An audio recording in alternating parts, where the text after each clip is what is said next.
This is the X-Zone Broadcast Network, broadcasting worldwide on broadcast affiliates and satellite program providers, including CNN Broadcast Network, Sirius Satellite Network, Star Media, Good News Radio Network, Angel Broadcast Network, Wiki Broadcast Network, and WPBN TV. For more information on the X-Zone Broadcast Network, visit us at www.xzbn.net.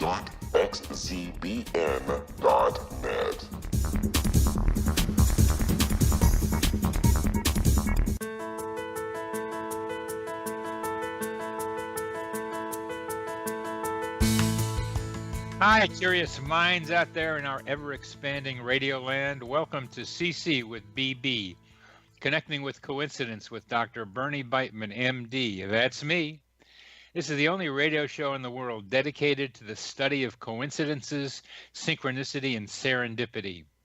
We are coming to you through the X-Zone Broadcast Network located in Hamilton, Ontario, Canada, and broadcasting all over the world.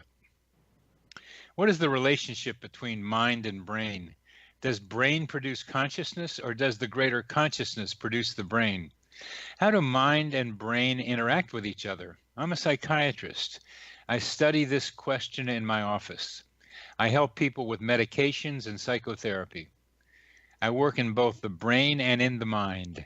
You need your mind to recognize a coincidence and your brain to talk about it.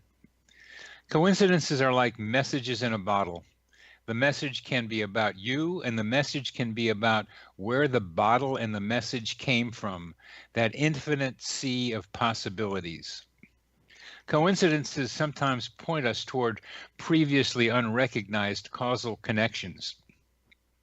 They teach us about hidden potentials within us, like telepathy and human GPS, our ability to get to places we need to go without knowing how we got there. They tell us about other intelligences that may be influencing our lives, and sometimes they trick us. The phrase connecting with coincidence is my coincidence brand. It is the name of my book, my Psychology Today blog, my website, and my social media sites. To find any and all of them, please put Connecting with Coincidence in your search engine. Would you like to know how sensitive to coincidences you are? Take the Weird Coincidence Survey on my website. About 2 years ago, I wanted to make some songs out of the stories in my book, Connecting with Coincidence. How was I going to do that? I had this idea, but how do I do that?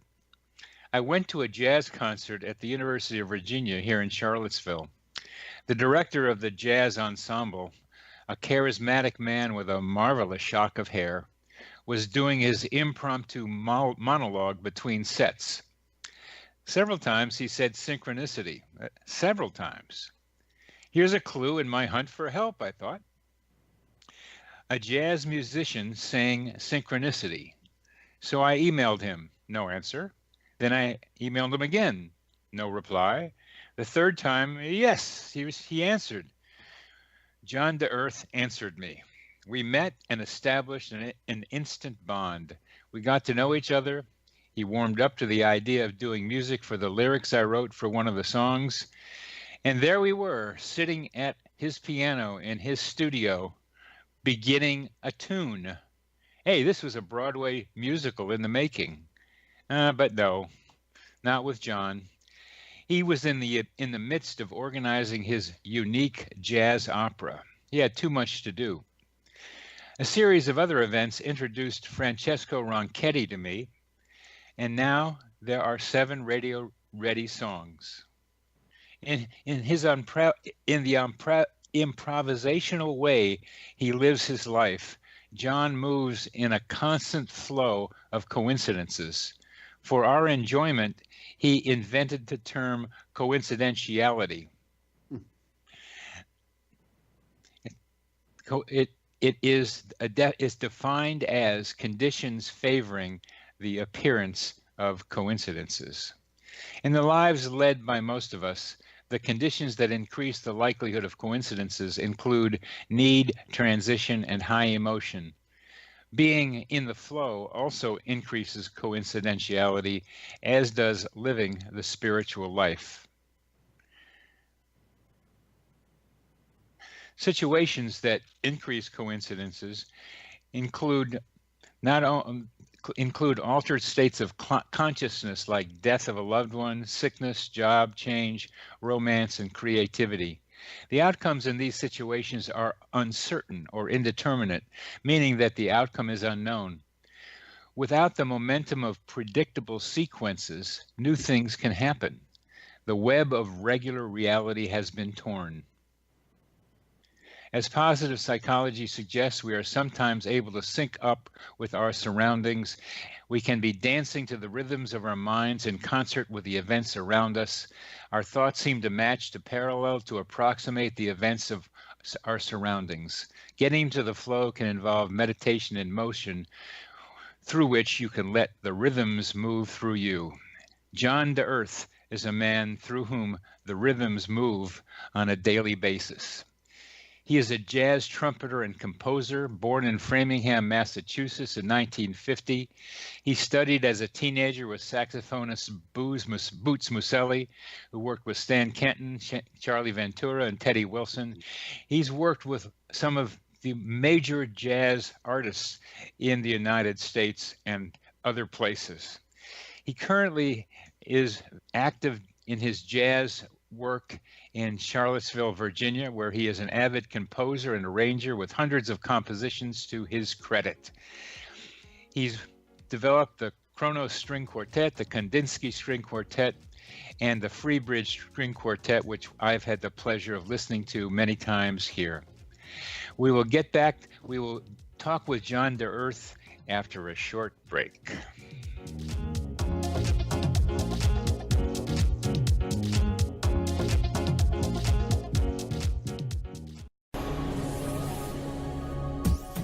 This is the X-Zone Broadcast Network, broadcasting worldwide on broadcast affiliates and satellite program providers, including CNN Broadcast Network, Sirius Satellite Network, Star Media, Good News Radio Network, Angel Broadcast Network, Wiki Broadcast Network, and WPBN TV. For more information on the X-Zone Broadcast Network, visit us at www.xzbn.net.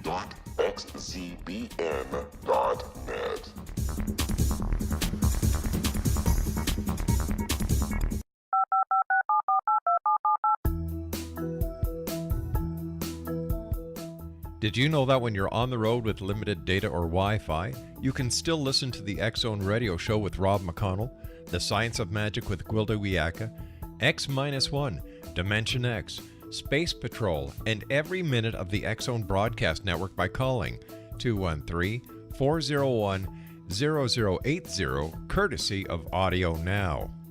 No smartphone, app, or internet needed. It saves your data plan and it's free if you have unlimited minutes. Call 213-401-0080 to listen on any phone, anytime, anywhere. Remember 213-401-0080 for the best of the paranormal, parapsychology, and sci-fi radio programming anywhere, 24/7, 365. Lift me, won't you lift me above the old routine? Make it nice, play it clean, jazz man. Welcome back to CC with BB, Connecting with Coincidence with Dr. Bernie Beitman, MD. Our guest today is John to Earth, a wonderful jazz musician, jazz trumpeter, composer, and director, and a very, very good friend of mine. And John, welcome to the show. Thank you, Bernie. Great to be here with you. I've been looking forward to this. It's great having you on the show. Why don't you tell us what you think about coincidences and coincidentiality and some of the ideas you have about it? Well, I was listening carefully to what you were saying before, and it struck me that the description you gave of a condition of mind that embraces the potential for coincidence is exactly corresponding with a musical perspective. Because especially in improvised music and creative music, you have to trust As one kid in a workshop recently said, you say yes and when you improvise with other people. And you have to trust and you have to be aware that things are going to happen if you let them happen. You know, we've had so many conversations about this, you and I, and you and me. And, you know, coincidentiality, you said I came up with that. I guess it seems so obvious, you know, like people have conversations in confidence or people live confidentially in ways, but coincidentiality just seems to be a condition we actually always are in. Now that's how it seems to me. Even conditions on the planet that allow for our life seem totally coincidental and odd in a way if you take normalcy as some rubric or metric or whatever you call it. But I loved what you said about rending the fabric of the normalcy, but in a way you're getting to a much deeper reality when you do that, about how connected everything is. It's a musical thing. Yeah, and that's one of the ideas that you've got me to think about is the rhythm of coincidences.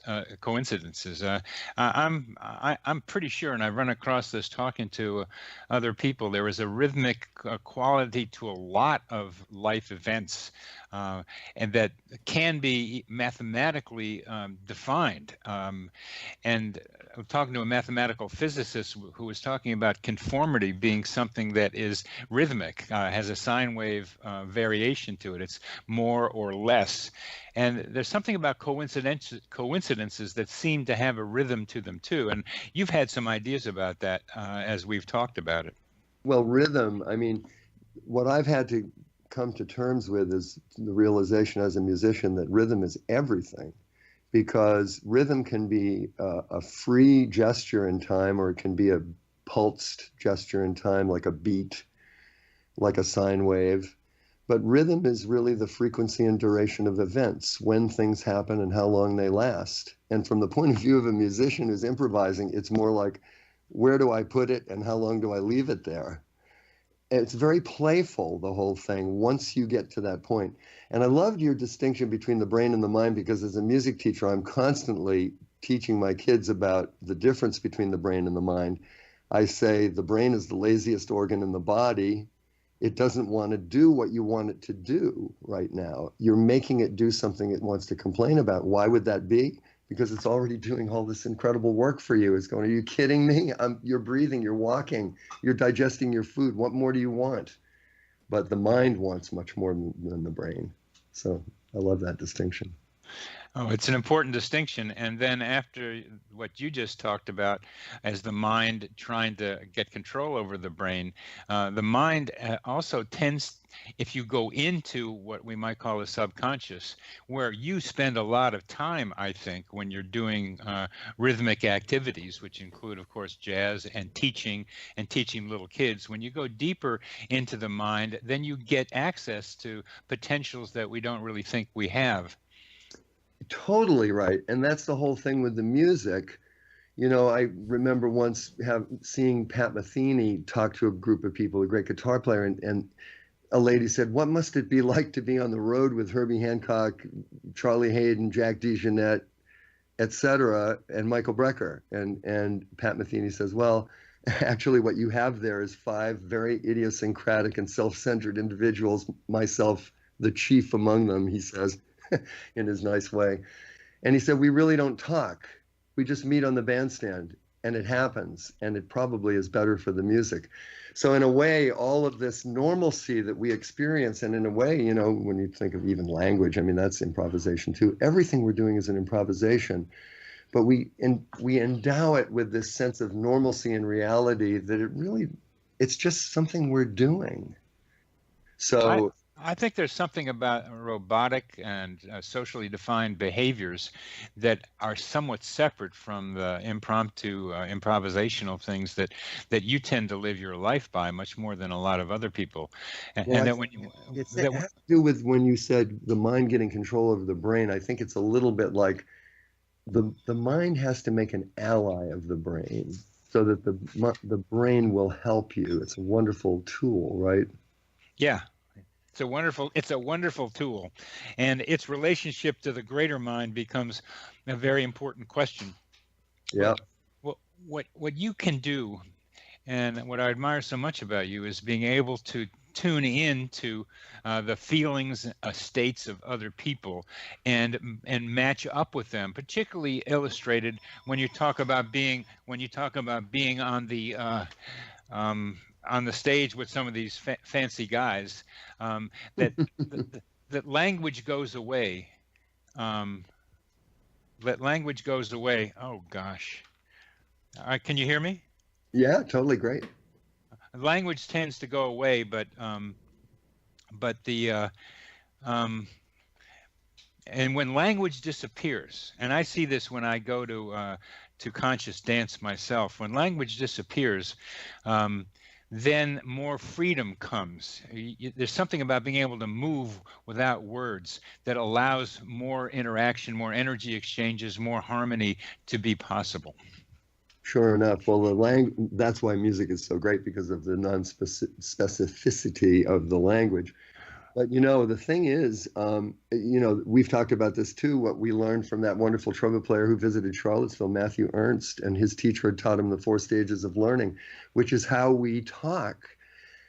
The 4 stages being unconscious incompetence, conscious incompetence, conscious competence, and then finally unconscious competence, which is what you just described. And we have that in conversation. We don't have to think of our rules of behavior and grammar and even how we break our wonderful rules of discussion, and conversation to communicate better. Yes. So we do it all unconsciously. We can get to that level with music, and I really do believe get to that level just with life. I think that's what the great teachers, the Zen people, and all the things you mentioned, when you live in this sense of the interconnectedness of things, you live in a more meditative state. You get into a more real state of how things really are, not buying into this mental construct of normalcy that we all have. And as you know, Bernie, probably, let's not get me started on normalcy, but coincidence, great. I'd love to talk about it. John, I'll make a big effort not to get you onto normalcy, and let's stay with coincidences and how all this fits with coincidences, since this is the coincidence show. I should have a website like you do so that people can write in if they want to hear about normalcy, but I'm afraid we'll just leave that topic to the side right now. We'll leave it to the side, yes, but only with the idea that it's tearing that web of normalcy that allows us to get to that unconscious competence that you're able to teach people to do. No kidding. Got to work without a net. So coincidences and your life, John. Well, I'll tell you, one of the most, you were present at the coincidence that produced our meeting. And I will say, Bernie, that even though it was the 3rd email you sent me, it was my first email from you that I ever received, which is my fault, not your fault, but everybody deals with my Luddite craziness. But anyway, so my apologies for that. But look, we met, and just as you said, on that one, I think the timing, just to add to it, of your response was better then than it would have been the first time. Yeah, and it probably was better from my side too, which is why I missed all your emails. Yeah. Email and all of that is a tremendous bed of coincidentiality, and at the same time, bane of our existence. So, like so many human things. But anyway, when we met, it was a huge thing. But then I was working on the opera, which you were fascinated by. I didn't even know you were a psychiatrist seeing patients. I thought that you were a psychologist doing research. We talked for 15 minutes. I said, "Oh, you see patients?" You said, "Well, I couldn't possibly see you as a patient after the last 15 minutes of conversation we just had." So that was awesome. That was great. And then you became my pro bono psychiatric consultant for the opera and just showed up all the time. It was a very, very intense 3 weeks for that opera. Oh, yes. So many coincidences. We lost the stars of the show and met better people for the situation and for the roles in a bar. And I think we met them all in bars. Great things happen in bars. Of course, my opera is about being, growing up in bars and saying, and in a way, not to talk about the opera, but just simply to say that, You know, we have so many views of our life and how life should be, and yet kids get brought up in all kinds of circumstances, sometimes by alcoholic or violent parents. And I'm here to say, along with many people, it's not all bad. You grow and learn from all situations, and let's all get a life. But no offense, the music that I play is jazz music. It's black music. It's created, you know, a bunch of white guys can be up there playing jazz. It's black music. And it's created by black people out of a sense of total horror. This is 400 years. Don't go there, but the coincidentialities there are deep and sorrowful and wonderful. But anyway, can I tell you a coincidence that I think is one of the most telling I've ever experienced? Please do. If I have a minute, and I'll try to make it, you know, succinct. We have about, we can continue in the next segment. We have about a minute and a half for this segment. Let me try. I grew up with two half-brothers older than me, Paul and Jimmy Smythe. My name is John Dirth. Paul, the younger of the two older boys, was 6 years older than me. He was my hero my entire life, really. He became an amazing poet. He was quite famous as a poet at one point and very well regarded by very fine people, like people who taught at Harvard and taught him, and people who were the secretary of Robert Frost, and Richard Wilbur loved his poetry. And he was a very fine poet. Lived a very difficult life. He was a very abused kid. He had a very difficult time of his life and kind of fell out of writing, fell out of everything, but he had written massively in poetry. He had one little book that he was carrying around with him. He published many books, but he had a 235-page manuscript of things that he kind of wanted to put into a vanity production that he could just give to anybody just to represent his work. It was stuff that he had said, I'll keep these. He had basically 1,500 pages. He probably threw away twice that amount of his stuff. But nothing happened with this. We were poor, you know, he was poor. We were just trying to deal with his liver disease, different things. And out of the internet comes to me one of the most wonderful people in my life ever, Helen Lang, Nikki Lang, who I went to high school with and was actually my girlfriend, lived with me in my mother's house, an incredible saga. We hadn't spoken for 30 years or more. John, we're going to need to end with Nikki Lang, and we will continue with her in our next segment after a short break. Thank you, Bernie. This is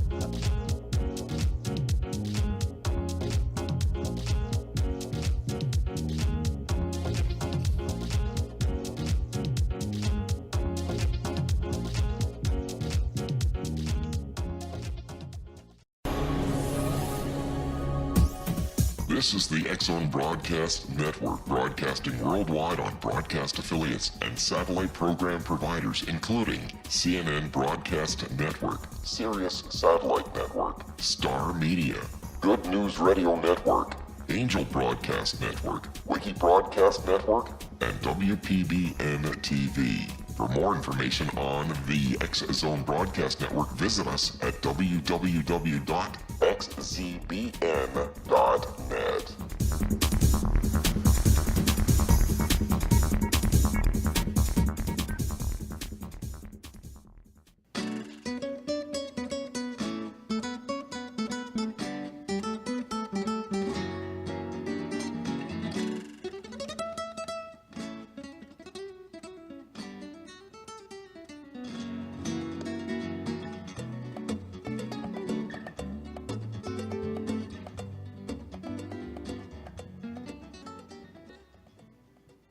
Welcome back to CC with BB, connecting with coincidence with Dr. Bernie Beitman, MD.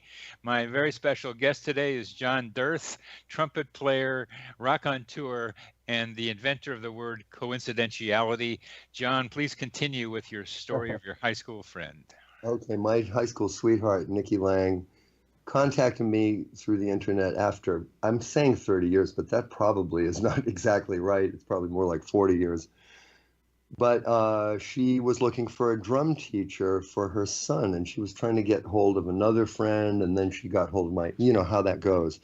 And she said, what about your brother Paul? He was such a wonderful poet. I've even remembered, and she typed then poems that he had written, actually discarded. He laughed when I told him these poems. Juvenalia, he called them. My brother was a grouchy guy, you know, he's pretty sick at this point in his life. And old guy, you know, just very grouchy cat, you know. It's like, ha. But I was so struck by this. I said, I had no idea you were so into poetry and that you were so into my brother's poetry. I didn't know you knew. She said, oh, yeah. So I talked to her a little bit about him. She said, do you have any of his poetry that you could send me from this book you're talking about?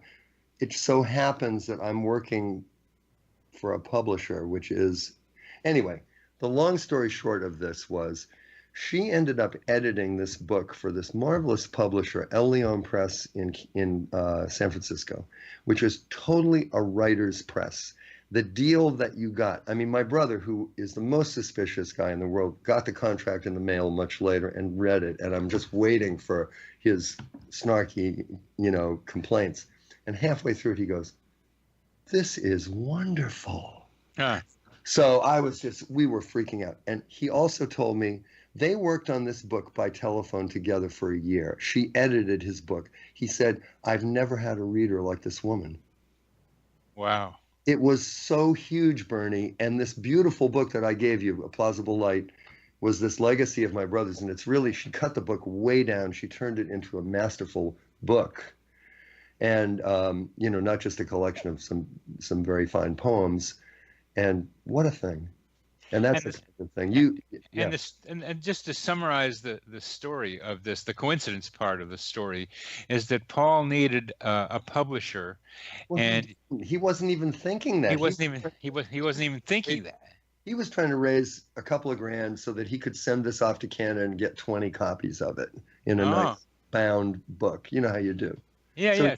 So he wanted to get it printed somehow. So I told this to this woman, and that's when she told me she works for this guy. Yeah, she wasn't even working for him. She contacted you because she needed a drum teacher for her child. For her little boy who she'd adopted from Guatemala. Okay, so I'm just trying to put the simple part of this together. Paul wanted to get his book printed somehow. She needed a drum teacher, and she knew Paul might be able to do that, but then went on to No. She didn't think Paul would do anything with drumming. She just talked to one of our old high school friends who's a drummer, Joss. And then she said, what about John? And Joss said, here's John's email address. So then she emailed me and asked about Paul. Then she asked for the poems. And then the guy saw the poems, her publisher, and he said, there's nothing like this. We're going to put this out. Then that's like a miracle in the life of poetry. Yeah, it's ridiculous. And then this awesome book came out. Joss could have been the drum teacher, but I guess he said no. No, she lived in New York. She was just trying to figure something out and get some feedback and what to look for. And I got it. Okay. She was not here at all. We had not heard of her for years. Okay, so you had not heard from her for years. Just to make it even really tighter, you had not heard from her for years. She called you for a drum teacher reason, not to get you or Joss to do it, but to just ask you about it. And then we kind of reconnected after, you know, a long, and our relationship bloomed like crazy too. We became so close. But the main thing was the help she gave to my brother with this book was astonishing. And he, you know, he didn't credit too many people as having enough, you know, intellectual moxie to deal with his poetry. I'll tell you that. Now that is a beautiful need met coincidence. That is beautiful. And he died. And let me just tell you, you want to hear another coincidence? I mean, here's beauty. And look, the man was sick as you can imagine. She finally came down and they met face to face. He was living in the house next door to me, which I happened to own at that time.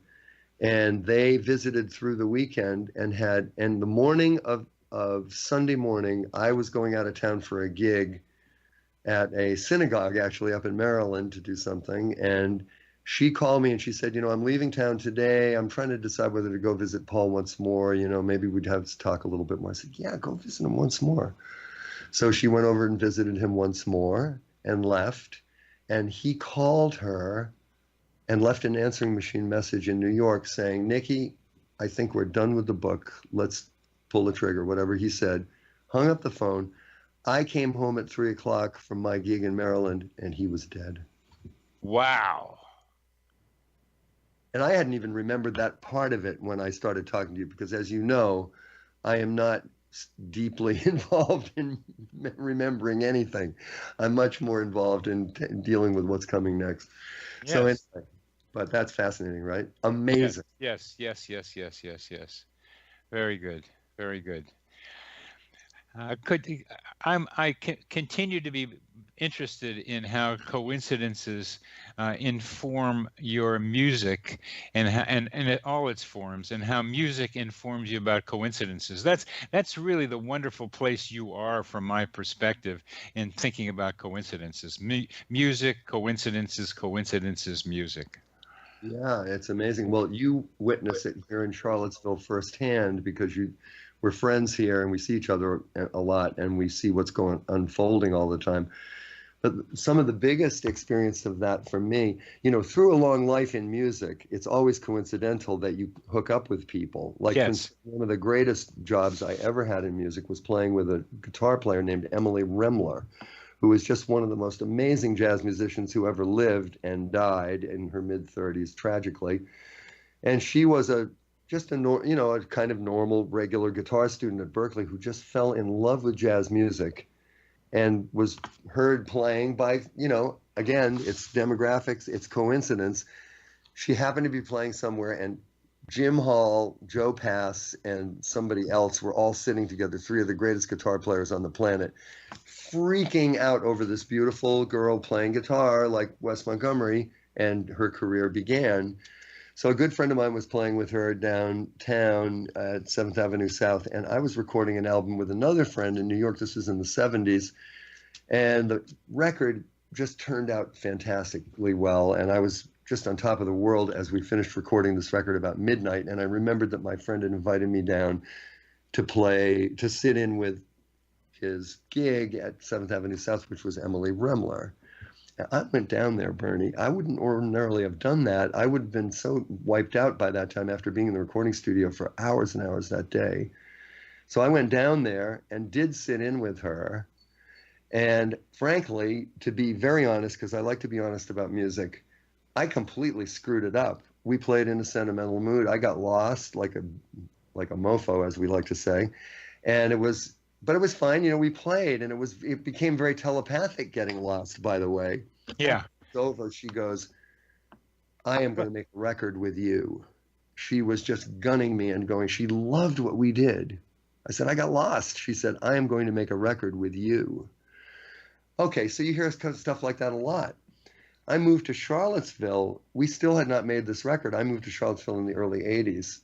2 years later, after this event, she called me up in the middle of the morning and said, hey, this is Emily Remler. Remember that record? We're going to make it 2 months from now. Can you do this date? Ended up making 2 records with her. She ended up moving to Charlottesville with her husband and didn't even know I lived here. I mean, talk about web of coincidence, and all kinds of things ensued from that.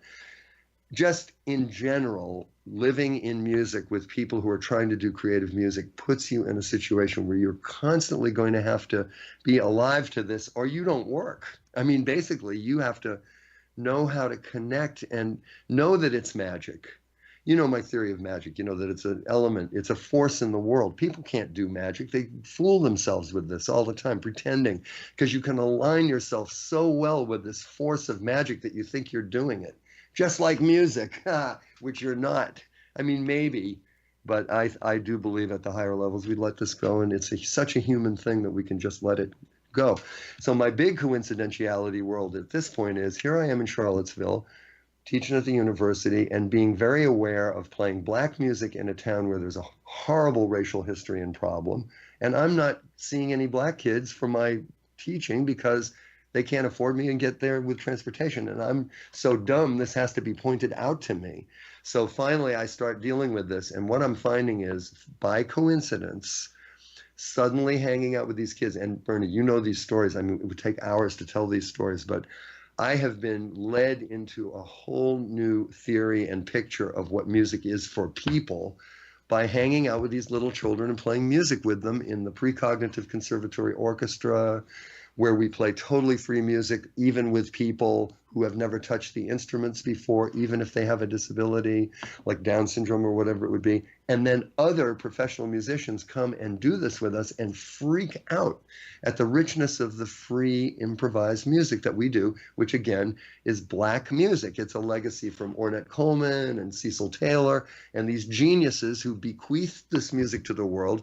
Probably one of the greatest gifts that any group of people ever bequeathed to this planet, black music. And in America, we know less about it than most places, frankly, and even black people don't know. Frankly, this is America. But anyway, coincidentally, I've been led into the most glorious, nutritive, fertile area by simply trying to get with some kids who can't afford lessons from me, because I finally went, duh, go to the neighborhood center then, fool. I'm done. But anyway, you get it, right? And that's what you do.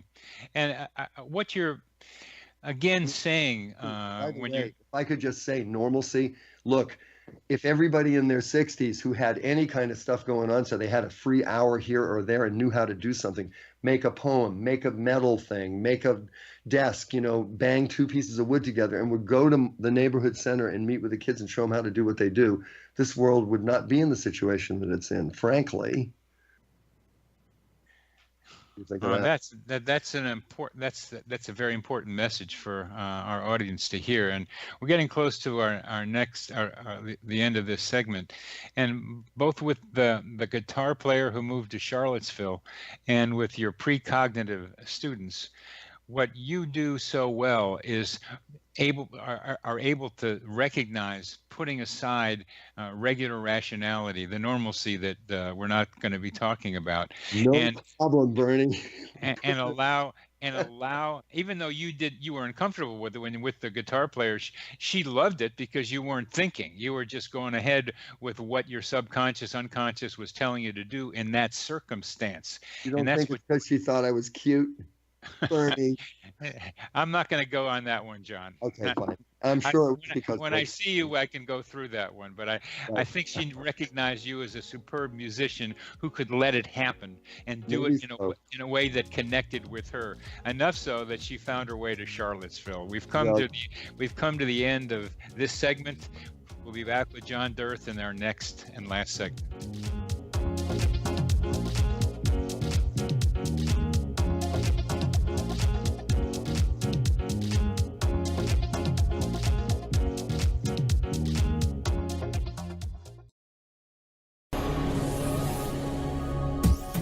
This is the X-Zone Broadcast Network, broadcasting worldwide on broadcast affiliates and satellite program providers, including CNN Broadcast Network, Sirius Satellite Network, Star Media, Good News Radio Network, Angel Broadcast Network, Wiki Broadcast Network, and WPBN TV. For more information on the X-Zone Broadcast Network, visit us at www.xzbn.net.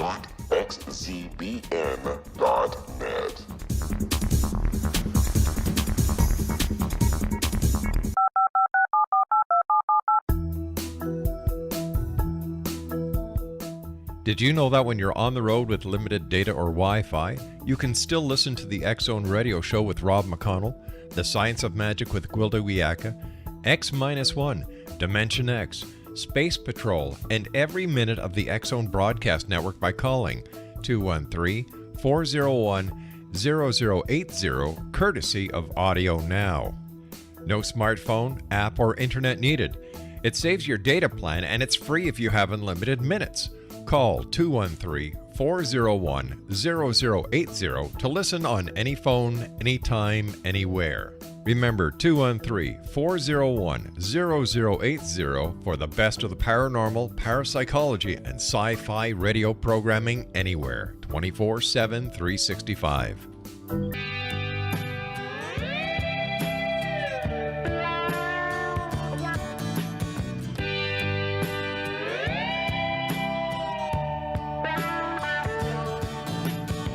Draws the crowd and plays so loud, baby, it's the guitar man. Who's gonna steal the show? You know, baby, it's the guitar man. He can make you love, he can make Welcome back to CC with BB and our guitar stories and our jazz musician and my wonderful friend and wonderful trumpeter, John DeEarth. John, it's a pleasure talking with you this way. It really is. Thank you. You too, Bernie. Yes. You love it, man. This is how we talk. This is how we talk. And the idea of coincidentiality in music, you have told some great stories so far about how you've got to go with the flow, open to the possibilities. And if you want to make it in the music business, you've got to be recognizing the opportunities that coincidences present to you and then seize them, because they're only short time periods sometimes for something to start happening. That's right. And, here's another aspect to this too, Bernie. I was joking before when you were being such a doll to me, saying, you're a great musician, and she recognizes this. And very likely there's some, elements of that, but it's very hard to hear, and this is one of the things that I often have to help my students with. I say, know your strengths. It's hard for artists to not be self-deprecating. It's never good enough. So this is something partly that actually relates to this in this way. We walk around reality that we live, the world of our normal life or daily life is not really a friendly world in many ways. And, even this business of, jazz music, what I'm talking about and what Black people experience, I'm learning, even at the age of 67 years old, I'm learning now for the first time, really and truly, how different it is to be a Black person in this country. Yes. We're all learning this now because it's coming out, and this is the wonderful coincidentiality of our times with the social media, which cuts both ways, but it's totally showing us ourselves. You're a fan of Jung, I'm a fan of Jung. Jung was huge on the shadow. One of my things is people do not want to acknowledge the shadow. That's why we project it onto others. Goethe said, I never heard of a crime I couldn't sympathize with.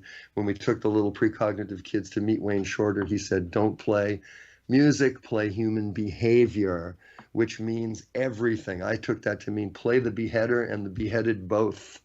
We have to take our world on its real terms. What people do a lot of times is they think if they conform properly and do everything right, quote unquote, they will be rewarded, and they will not be rewarded for that. That will never reward you. It is what we need to do. We need to learn how to take on the form of what's presented to us. But unless we find a way to break through the veil of normalcy, I'm not trying to talk about normalcy, but just what you talked about with this veil of regularness, the regularness, the conformity of life. And unless you can break through it, you're not going to see really what it's all about. And here's where this relates to music. Music and the arts are not valued in our country. We're doing this show from Canada. That's very different than America, United States of America. We don't value the arts. We're tearing apart everything now.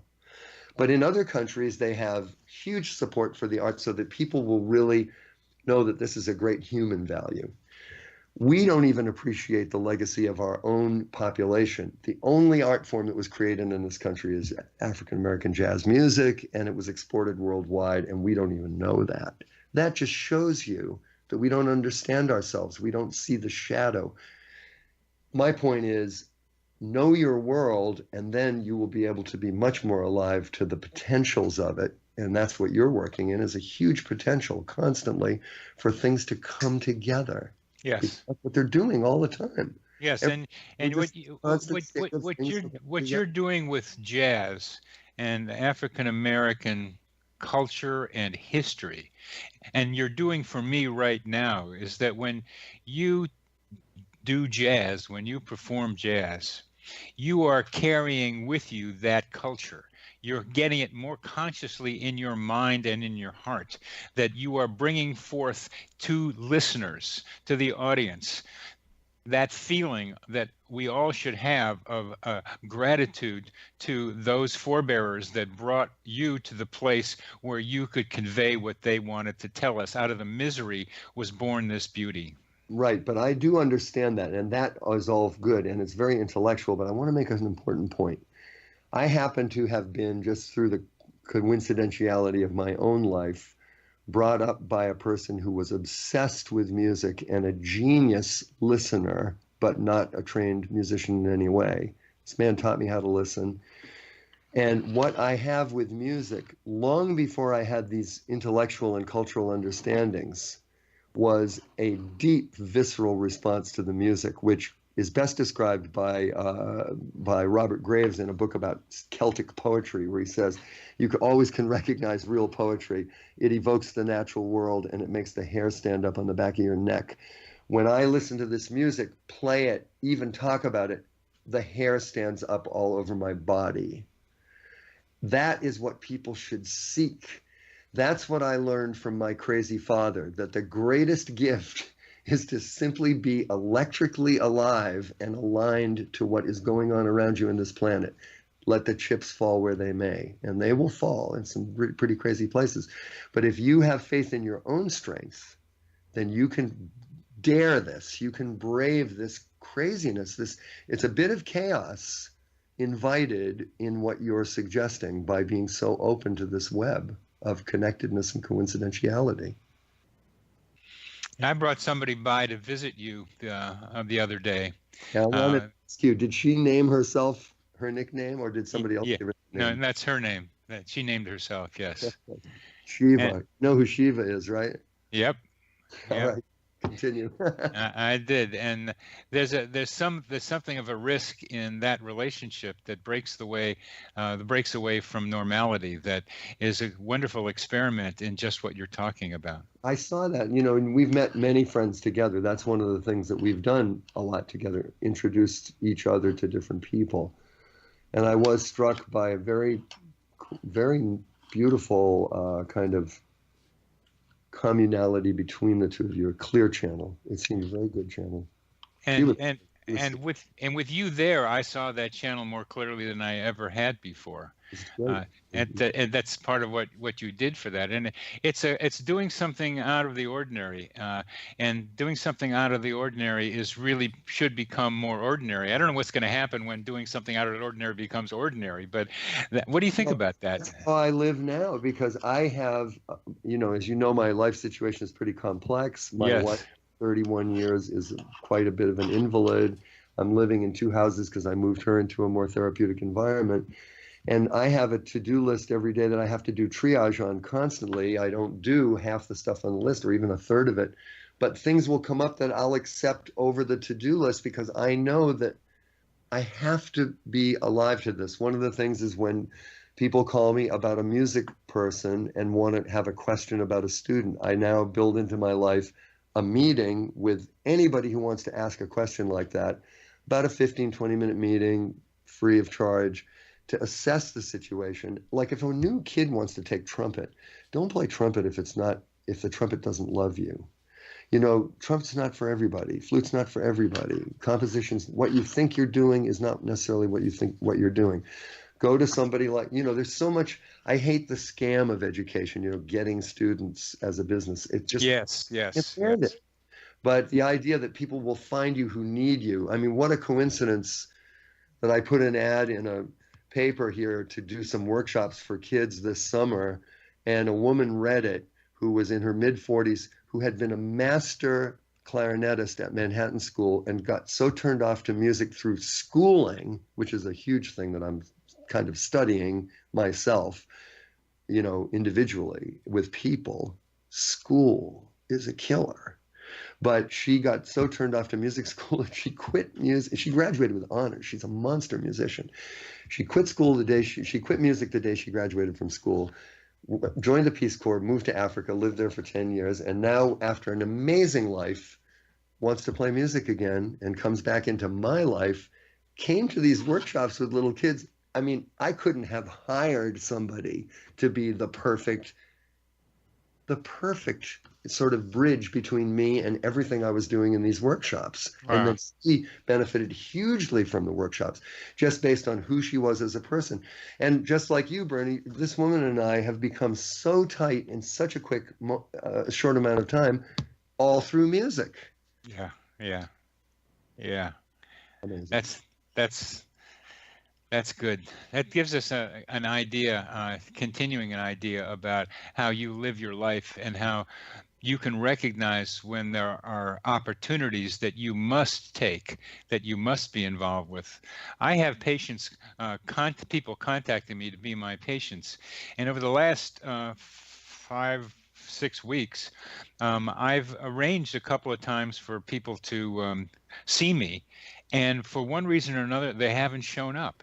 They've gone so far as to make an appointment and not show up, or there's something else happens. And I don't know what's been going on, but I have not been that open to seeing people for a variety of reasons. I've needed a vacation, and somehow they pick that up. And it's a way that it's hard to define how it happens, but I've needed, this is my first summer vacation kind of in like a million years. Wow. And they seem to be able to pick it up. Yeah. We're coming to the end of our show, John, and talk to you about this stuff in a more formal way. Beautiful. We will continue. I learned more from you each time, and this one you're very informative. You're very clear, and it's a way to live a life, not just music, and that's what we're talking about, but ways to live a life that you're talking about. So thank you very, very much for being on the show with me, John, and I'll talk to you soon. Bernie, can I share one last thing with your listeners? I think we're over time, John. I'm sorry. Okay. Bernie, thanks for doing it, man. I'm going to run. We'll talk soon. Yes.